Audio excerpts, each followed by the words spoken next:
J'ai appris comme vous aussi aujourd'hui la démission du président de l'Assemblée nationale.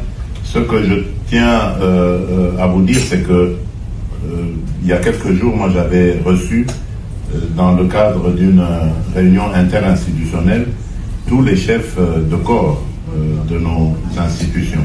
Et il y avait là le président de l'Assemblée nationale, le président du Sénat, la première ministre et le président du Conseil supérieur de la magistrature.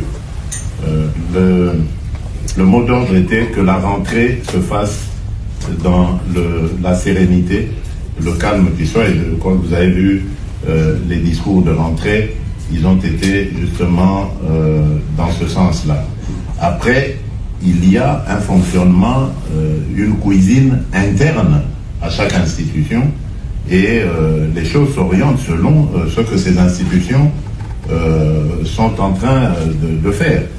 Moi, je suis le garant de la stabilité de ces institutions, mais ça ne me donne pas le droit d'aller m'immiscer dans ce qui se passe dans ces institutions.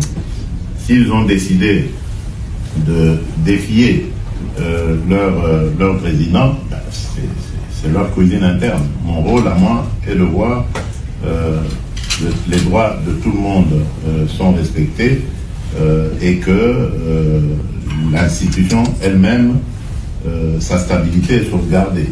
C'est ce qui m'importe. Quant à savoir quelles seront les relations, votre question était de savoir si nous sommes toujours alliés, partenaires, bien sûr. En tout cas, sauf si maintenant, M. Vital Kamerhe en décide autrement, mais je ne vois pas pourquoi, parce que je ne suis pas à la base justement de sa démission, ni de ses problèmes. Je ne vois pas pourquoi il va vouloir me tourner le dos. Je n'y suis pour rien. Donc, je continue à le considérer comme un allié, comme un frère, et jusqu'à ce que il en sera autrement. Mais c'est pas à moi, en tout cas, de le dire à ce stade. Merci beaucoup.